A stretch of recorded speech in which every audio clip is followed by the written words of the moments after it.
Another Earth by David Evans and Al Landau. Narrated by William Skye. Whatever it was that had happened in the test, it badly needed a good explanation. Chapter 1. Lieutenant Colonel Philip Snow, Flight Sergeant, USAF, and Test Director of the Aeromedical Laboratory, was pacing the study floor in his quarters, asking himself for the dozenth time in the past half hour, what had happened to Richardson during the test that afternoon. He was no stranger to problems. He had been living with them for the past few years, and they had been problems the like of which had never before challenged the ingenuity of man.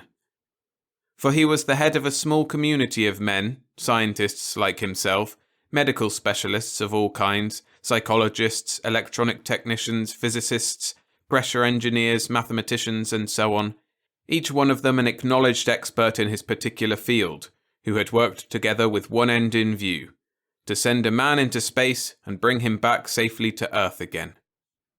To put it more excitingly, to enable man to take his first step toward the conquest of the universe. The result of their labours to date was the capsule, a bottle-shaped contraption which occupied the centre of the laboratory floor.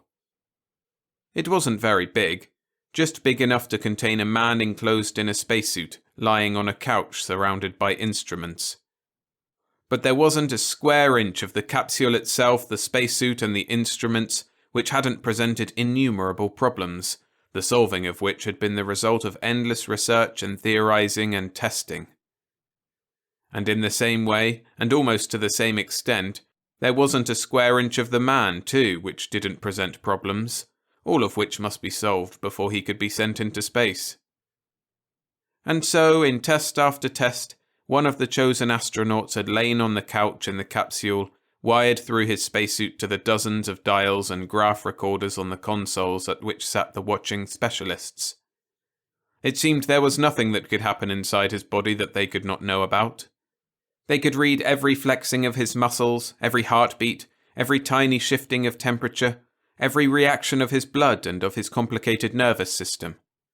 On the encephalograph they could even detect reactions in the mass of grey matter which was his brain, any sign of tension there, and above all any symptom of that strange phenomenon of which so little was yet known, and which was called the break-off, the eerie sensation of complete isolation from Earth, the trance-like apathy and indifference to survival that can attack not only high-flying pilots, but deep-sea divers, the rapture of the depths, and sometimes it was accompanied by hallucinations in which strange forms and sounds were seen and heard.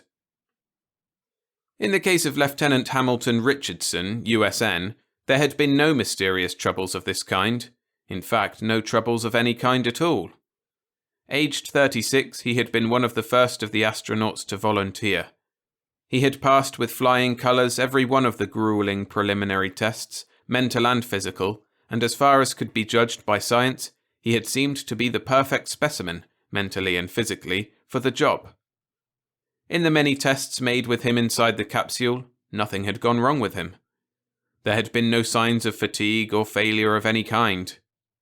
Had Snow been asked who, in his opinion, would be the first man, or at any rate the first American, to go into deep space, he would unhesitatingly have nominated Richardson. That is to say, until that afternoon when the thing had happened.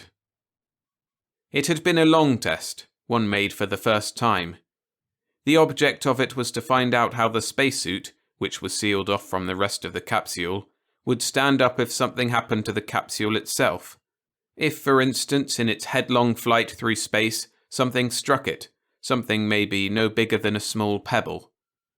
The odds were that in collision with even so small a meteor, the shell of the capsule would be punctured, and within a minute or less, the atmospheric pressure inside it, fixed at about 5,000 feet above sea level, would be reduced to zero. In other words, the capsule would become a vacuum in which nothing on Earth could live. The astronaut would then have to depend upon his spacesuit, which, being pressurized and being really a capsule within a capsule, with its own supply of oxygen, would be the one hope of survival. That day the test had consisted of the puncturing of the capsule.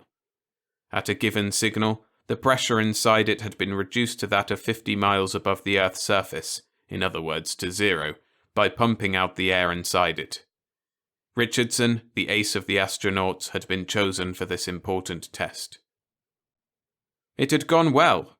With the other scientists at their dials, Snow, seated at the big console of literally dozens of dials, the only one to be connected with Richardson by sound and speech, had given the signal. In a minute, the capsule had become a vacuum 50 miles above the surface of the Earth, outside its envelope of atmosphere. Richardson's voice, reading his instruments, acknowledging Snow's instructions, answering his questions, had come through as normal and as calm as ever. Snow had felt a rising excitement as the test proceeded. And then, without warning, the thing had happened. Richardson's voice had stopped in the middle of an instrument reading, as if it had suddenly been cut off. A few seconds later, it had resumed. But when it did so, the voice was uttering a stream of unintelligible sounds in a low, lilting chant. Snow had listened incredulously for perhaps 30 seconds, at the end of which the sounds had suddenly ceased. Immediately, Snow had given instructions for the normal pressure inside the capsule to be restored. Almost as he had done so, Richardson's voice, once again normal, had resumed the reading of the instruments, taking up from where it had left off a minute before. Acting on a sudden impulse, Snow had decided to say nothing over the wire to Richardson at the time. He had continued his conversation with the astronaut, telling him they were bringing him down and asking the usual questions until the test ended. When, with the others, he had stood around watching while Richardson was helped out of his spacesuit, he had carefully watched their faces, looking for some sign of doubt or puzzlement. But he saw none. On the contrary, they all seemed triumphantly satisfied. Even Richardson had shown no sign that anything unusual had occurred. He had been his usual cheerful self, seeming not even slightly fatigued by the long test. Being the only one who had been in contact with Richardson, Snow had suddenly found himself wondering if he really had heard those sounds, if maybe he had been the victim of a hallucination. This was why he had said nothing about it at the time. He had just asked, as casually as he could, if any of them had anything they wanted to bring up immediately. They had shaken their heads, beaming their satisfaction, and he had dismissed them all, saying that in view of the length of the test they might all call it a day, and postponing the usual interrogation until the morrow. Then he had hurried back to his quarters, bringing with him the recording machine on which, as was the practice, his conversation with Richardson during the test had been recorded. Controlling his patience with difficulty, he had rewound the tape on the machine and played it back, the tension rising within him as he listened. There had been no hallucination. He heard Richardson's voice reading the instrument, the sudden cut-off in the middle of it, the short silence, then the voice uttering the strange sounds in a low-pitched chant with a gentle rise and fall to it. 3 times he had played it back, and now it seemed to him that these were not just disconnected sounds. They appeared to have a cadence, a phrasing which indicated that they belonged to a language of some sort. Snow was no linguist. He had less than a fair conversational knowledge of French and German and a scholar's acquaintance with Latin, but he had travelled very extensively in his time and had been accustomed to hear many languages spoken. He was quite sure he had never heard anything even remotely resembling these sounds. Certainly Richardson was no linguist either. He was third-generation American from British stock, and all he knew about languages was what he had learned in school. Then where had those sounds come from? Were they a language, and if so, what did they mean? How could this happen to a man like Richardson without his knowing about it? Did it mean that here was, after all, something strange about him which the man himself might not even know about, and which might mean that he was not fit for the project? This last question worried Snow more than the others. He went to the telephone on his desk and dialed the Richardson bungalow. The voice of Richardson's pretty wife answered him. "Yes, Sandra Richardson here." "Hello, Sandra. Phil Snow calling. Is Ham there?" "He's in the shower singing his head off. Shall I get him?" "No, it isn't important. I just wanted to ask him again if he feels all right after the test. It was rather a long one, and I wondered if he might feel tired or... Tired? He seems even more full of pep than usual. Was the test so very long then? Yes, it was. That's why I called, and just to tell him it was a success. I haven't checked all the reports yet, but it looks good. And you say he's as usual? Yes. Why? There wasn't anything... No, nothing at all. Just as I said, I'll be seeing you. He rang off, hoping that nothing he had said was now making Sandra Richardson suspicious, and resumed his pacing up and down the floor.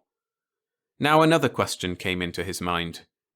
The same test would be run several times again before final conclusions could be made. Should he wait for them to see if this thing happened again before starting anything with Richardson and his colleagues? But even as he asked himself the question, he knew the answer.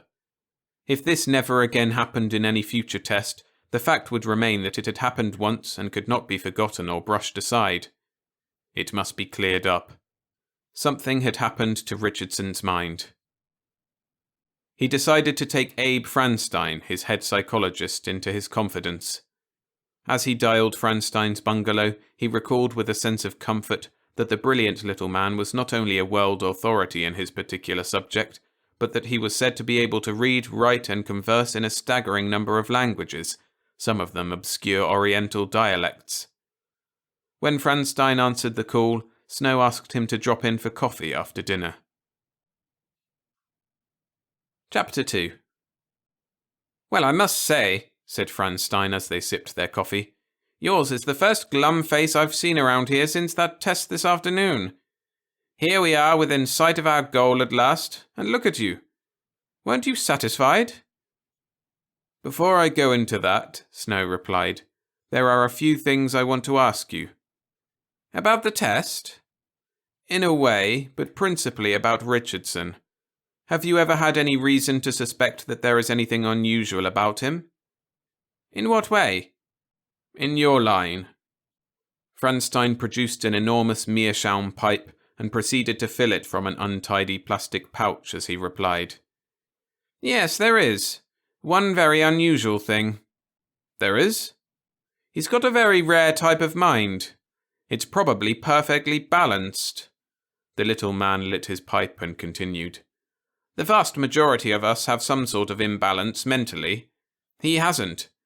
When I say imbalance, I mean the sort of thing that makes for genius, a phenomenal memory, an outstanding, effortless talent, amnesia, any form of insanity, or even something like a violent temper.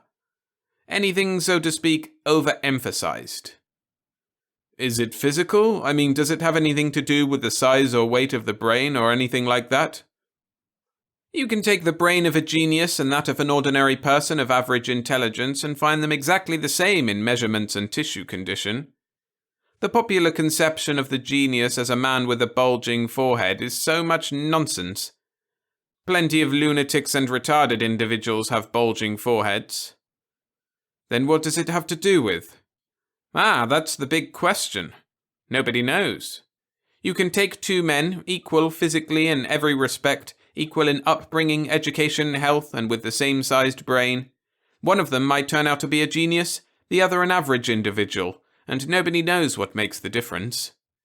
Nobody knows what makes an infant prodigy, or what it is which enables a child of 2 to read easily, or a kid of 5 or 6 to play some instrument as if he'd been at it for years, or compose symphonies, or master advanced mathematics. Same answer. Nobody knows. It's got nothing to do with heredity. So few geniuses have had genius offspring that they form exceptions to the rule. Again, why does an infant prodigy sometimes lose his gift or talent entirely as he grows older? We don't know. All we know is that the gift or talent is there, but where it comes from or why it is in one brain and not in another, we don't know. But surely you don't have to have me tell you all this, Phil. What's on your mind? Listen to this, Snow said, and went to the tape recorder. He rewound the tape to its beginning, depressed the switch marked play, and presently they heard the two voices, Snow's and Richardson's. Now, said Snow as the point on the tape approached. There came the sudden stopping of Richardson's voice in the middle of an instrument reading, the short silence, then Richardson's voice chanting the strange sounds. Franstein took his pipe from between his teeth and his mouth fell open as he listened. The sound ceased, and Richardson's voice resumed the instrument reading at the point at which it had left off. "That's all," said Snow, and switched off the machine. Franstein put his pipe back into his mouth. "Is this the recording of this afternoon's test?" "Yes. What do you make of it?" "Let's hear it again." Snow played back the recording a second and a third time, and then said, "Well?" Franstein went to the table and helped himself to more coffee before replying. "It's a new one on me," he said presently. "I've got about 1,000 recordings of languages and dialects from all over the world, and not one of them is anything like that." "You think it is a language, not just sounds?" "That we've got to find out, but I'd say, offhand, it's a primitive form of a language of some sort." "Then how the devil does it come out of a man like Richardson, who's never spoken anything but English, nor his forebears for that matter?" Franstein shrugged his shoulders. "How does great music come out of a child of 6, and so on? Same question, same answer. Nobody knows. Have you spoken to Richardson about it?" "No, I rang his bungalow just before dinner and spoke to Sandra. Richardson was in the shower, and she said he was feeling fine. I didn't tell her about this, of course." "Then it couldn't have been some sort of mediumistic trance. They usually feel the effects of that sooner or later." "You're not suggesting spiritualism, are you?" And in Snow's voice was a note of amusement. "Don't laugh at it. If it's never been proved, neither has it been disproved." And that touched off a discussion which went on for 2 hours. It covered many theories, many beliefs and faiths, all of which Franstein spoke learnedly and with great respect. He talked of reincarnation, spiritualism, the mystery of time, and in this last connection he paused in the middle of what he was saying and asked, "If this," and he waved a hand toward the machine, "is a language, and I'm pretty sure it is, how can we be sure that it is a language of the past? Why shouldn't it be one belonging to the future? All languages change with time. We'd probably find it very difficult to understand the English spoken 10 centuries ago. What if this is the English that is going to be spoken 1,000 years hence?" To all of which Snow listened with the skepticism of the exact scientist, and Franstein, quick to notice this, went on, "You think yourselves clever, you exact scientists, and so you are. You can do a lot of things. You can split the atom, measure the stars, estimate the life expectancy of the sun. You have conquered distance. You have surrounded us with miracles like radio, television, invisible rays, and all the rest of it. Presently you will conquer space and colonize the planets, and so it will go until it will seem to you that you will know everything. And you will too, except for one thing. The one final mystery, the last secret of the universe. Man. And that means you and me and any human being from a bum of Skid Row to the president. Man is the eternal unknown quantity, and you've never had a more clear demonstration of this than what happened to Richardson this afternoon. Oh, I know what you've found out. You know all about man, his insides, his glands, muscles, nerves, brain, and so on. You can even display him on a table as a bucket of water and little piles of salts and minerals, and you can point to them and say, that is what man is made of. Only the other day I was reading about some scientist who thinks he's on the verge of producing a cell of life in a test tube. You may even do that, and you may find out one day how to put the water and the salts and the minerals together again and make a man. I've always thought the Frankenstein story was a bit of inspired prophecy. But you still won't be able to explain why great music can come from a child of 6, or what happened to Richardson this afternoon. He lit his big pipe, which had gone out, and through the puffs asked, "And what do you propose to do about Richardson?" "Run the test again tomorrow with him and see if this happens again, and then decide," replied Snow. "But even if nothing happens tomorrow, you can't ignore this." "That's true. We've got to get to the bottom of it, and that's where you come in. You're the expert on this sort of thing." Franstein looked at his watch. "Let's sleep on it and see what happens tomorrow, eh?" He was on his way to the door when the telephone bell rang. Snow picked up the receiver and he heard him say, "Sandra." "What?" "I'll be right over. I've got Abe Franstein with me. I'll bring him with me. Don't worry, dear." Snow hung up. "Something's happened to Richardson," he said. "He's gone into a deep sleep and won't wake, and he's talking to himself in some funny language. Let's go." Snow rummaged in a drawer of his desk and found a stethoscope. Chapter 3. 5 minutes later they were standing with pretty Sandra Richardson at the foot of the bed on which Richardson, clad in his pyjamas, sprawled on his back. He was in a deep sleep, and from his mouth came a low chanting. Franstein and Snow glanced at each other as they recognized the sounds. Snow tried to wake the astronaut, gently at first, then less so, but it had no effect. He used his stethoscope on heart and lungs, drew back an eyelid and examined the eye beneath, felt the brow. "When did this happen?" he asked the anxious Sandra. "About 15, maybe 20 minutes ago," she replied. "We came in here and undressed, and I used the bathroom first. When I came out, I found him like this." "How's he been all the evening?" "Fine, just as I told you when you rang. Tom and Betty Morland came for dinner, and we played canasta. Is he all right?" "As far as I can see, yes. Heart, lungs, eyes all right, no fever. I guess we'll just have to wait till he wakes." They went into the sitting room, and Sandra left them to make coffee. "He's living through something," Franstein said. "Pity you haven't got the recorder here." "I thought the same.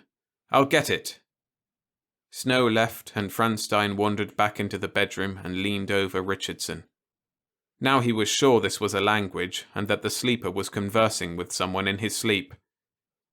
The expressions changed on Richardson's face rapidly, as they do on the face of anyone during a conversation. At one moment he laughed as he said something, then became serious as he said something else.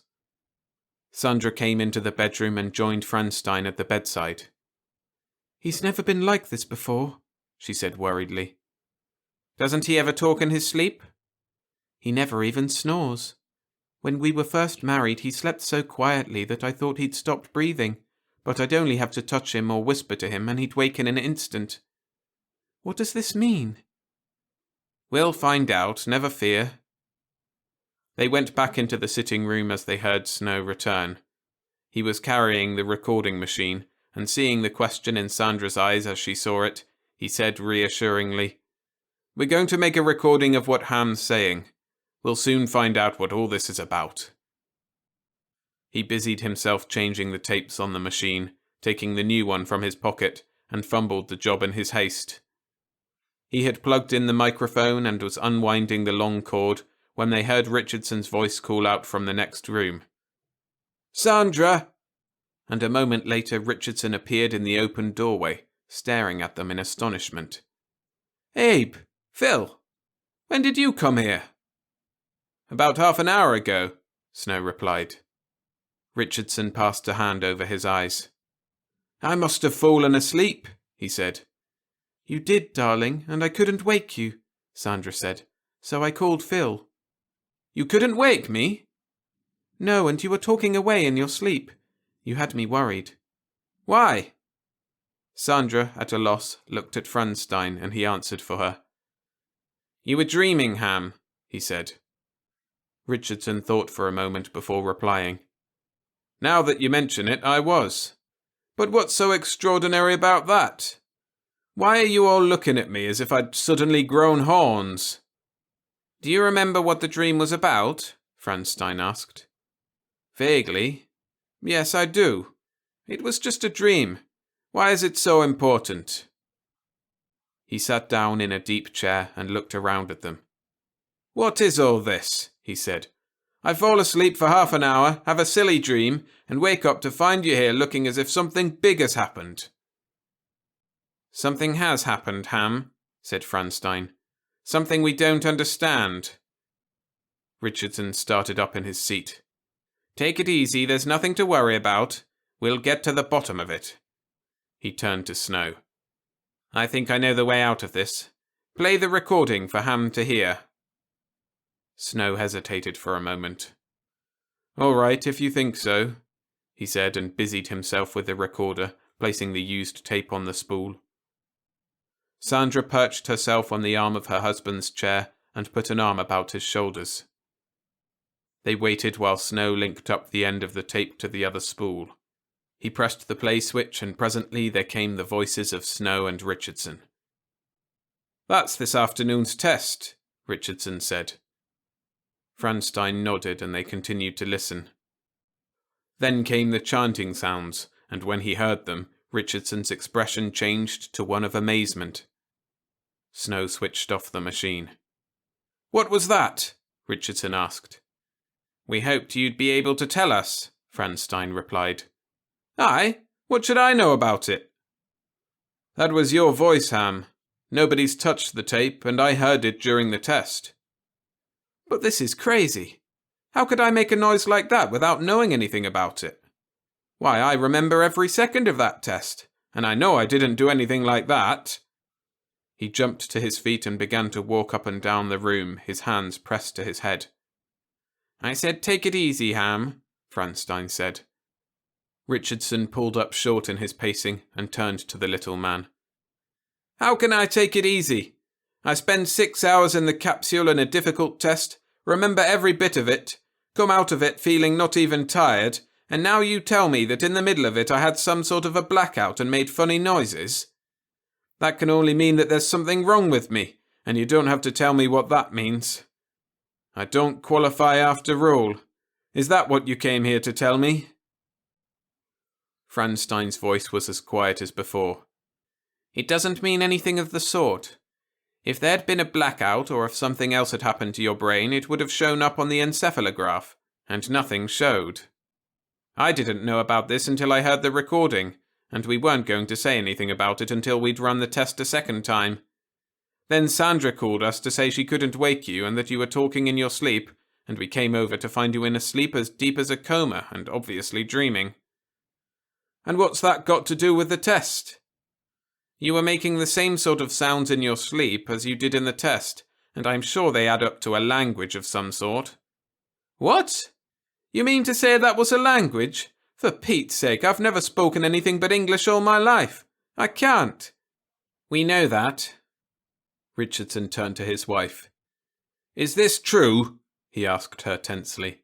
Was I making noises like that in my sleep? She nodded miserably. He threw up his hands. Okay, he said. You're 3-1. The ace astronaut turns out to be some sort of nut who talks monkey language in his sleep, and when he's awake too, without knowing it. He went to the deep chair and slumped down into it. What do we do now? Go into analysis again? Start all over? He laughed shortly and bitterly and added, Or do I resign from the project? Listen, Ham, Franstein said. We're up against something new, something I don't understand, and whatever happens, we've got to try and find out what it is, for your sake as well as for the project's. Let's relax and start with the dream. Tell us what you remember of it. Richardson took time to calm down before he spoke. It was just a dream, he began presently. There was a big spaceship and a lot of people standing about. Where was this? Where? I don't know. On Earth, I suppose. Open place, you know, only... He paused before going on. Only it wasn't standing up on end like a rocket. It was lying on its side, and we were loading it. Who were we? My father and my 2 brothers. And that shows how silly the dream was, because I haven't got any brothers or father. My father in the dream wasn't anything like my own. He was just an old man, and he told us where to stow the crates. What was in the crates? In the crates? Richardson looked up. Let me see now. Oh yes, they were full of the seeds of plants and eggs and sperm of animals. Sort of the beginnings of things. And where was the ship going to? Again Richardson concentrated before replying. To another Earth, he said. That's right. The old guy, our father, said that this one was going to be destroyed by some disaster, and the people standing about were laughing and jeering and saying the old man was crazy. Do you know what sort of disaster was going to happen? Asked Franstein. Richardson looked at him and suddenly a smile formed on his face. Now I know where that dream came from, he said. Remember that book on the beach? The story about how everyone on Earth was wiped out by nuclear fallout? That's it. I remember wondering when I read it if some of us would be able to go to another planet before anything like that happened here, and I remember thinking, too, that we'd probably take things like seeds and so on with us, and even the ova of animals, and that by then we'd probably know how to preserve them, freeze them or something of the sort. We can do that now, Snow said. Well, there it is then, said Richardson, smiling again. There's the explanation. It explains the dream, all right, agreed Snow. But what about the sounds? Particularly those you made in the capsule. Lord, yes, said Richardson, and the smile left his face. I'd forgotten about those. That puts us back to where we came in, doesn't it? I'm not so sure, said Franstein. He got to his feet and, in his turn, prowled up and down the room, deep in thought. The others waited for him to go on, and presently he turned to them, a glint of excitement in his eyes. I think we're onto something, he said. Those sounds are obviously a part of your dream, Ham, including the ones you made in the capsule, and only you know what they mean. But I don't even remember making them. No, but your mind does. If we can unlock your mind, we can find the secret, and there's a way in which it can be done. Hypnosis. Hypnosis? The others spoke at once. Franstein nodded. I've got to put you into a hypnotic trance, Ham, and we'll play that recording back to you, and I think, only think, remember, that you're going to be able to tell us what they mean. Any objection, Phil? You're the expert. How about you, Ham? I'll do anything to clear up this business. He jumped to his feet. Let's get on with it now. What do I do? Shall I lie down on the sofa? I didn't know you were a hypnotist too, Abe, said Snow. I'm not surprised, though. I might have known. Franstein took no notice of this. He stepped up to Richardson and looked up at him, holding out one hand which the other, wonderingly, took. The big thing is confidence, Ham, he said, looking up earnestly. Complete confidence. You have that in me? Richardson looked down on the little man and nodded his head. Sure, he said. I've always had that in you, Abe. Franstein continued to hold the other's hand. That's fine, he said. All you have to do is relax and trust in me. Just relax completely. Just let yourself go, eh? Richardson's head nodded again, and for a moment Franstein, still holding the hand, continued to look up into Richardson's face above him. Then he released the hand and said, Now you can lie down on the couch if you like. Richardson went to the couch and stretched himself out on it. I've heard a lot about this, Sandra said, but I've never seen it done. Franstein smiled at her. You've just seen it done, my dear, he said, and as she stared back at him in astonishment, added, He's a very good subject. Now, when that machine is ready... If I'm right in what I think, Franstein said a few minutes later to Snow, who stood by the table on which now rested the recorder, and to Sandra, who was at the head of the couch looking down on her husband who lay there, his eyes half closed, you're going to hear something very surprising. Please don't make a sound. They nodded their heads, and Franstein seated himself on the edge of the couch, leaned over Richardson, and spoke softly. You hear me, Ham? Yes, I hear you. Then listen. Franstein turned and nodded to Snow. The machine was switched on, and there came, clearly, the chanted sounds of the test. They finished, and the machine was switched off. You heard, Ham?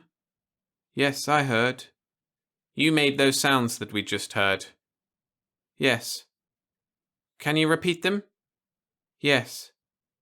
Then do so. and now the strange low chanting sounds streamed from Richardson's lips. Sandra put her hands to her mouth to stifle a gasp. Snow stepped to her side, his face tense. The sound ceased, and Franstein, his eyes alight with excitement, said softly, "Tell us, to whom are you speaking?" "To my sons." "Tell us in English what you were saying to them." There was a silence. Franstein repeated his command, and Richardson spoke again, this time in his normal voice. "And God saw the earth, and behold it was corrupt, for all flesh had corrupted their way upon the earth. And God said to Noah, I have determined to make an end of all flesh, for the earth is filled with violence through them. Behold, I will destroy them with the earth. Make yourself an ark, and you shall come into the ark, you, your sons, your wife, and your sons' wives with you. And of every living thing of all flesh, you shall bring 2 of every sort into the ark to keep them alive with you. They shall be male and female. Also, take with you every sort of food that is eaten, and store it up. And Noah did all that the Lord had commanded him." The voice tapered off into silence, and Sandra, her eyes wide with fear and amazement, whispered, "That's the story of the flood, and he told it as if he was there. What does it mean?" Franstein silenced her with a gesture, and bent over Richardson, whose eyes were closed. "Ham," he said, a note of insistence in his voice. "You hear me? Answer." The eyes half opened. "Yes, I hear you." "Tell me, where did you go in the ark?" "To a place of many waters, and we rested on them until they went down." Now the voice was fading. "Where was it? Tell me, where was it?" The reply came in almost a whisper. "I don't know. It was another earth. Another earth." The eyes closed again, the breathing became deeper, but the lips still moved, and through them, barely heard in the tense silence, came again the low chanting sounds. Then they too died away to silence, the lips ceased to move, and Richardson slept.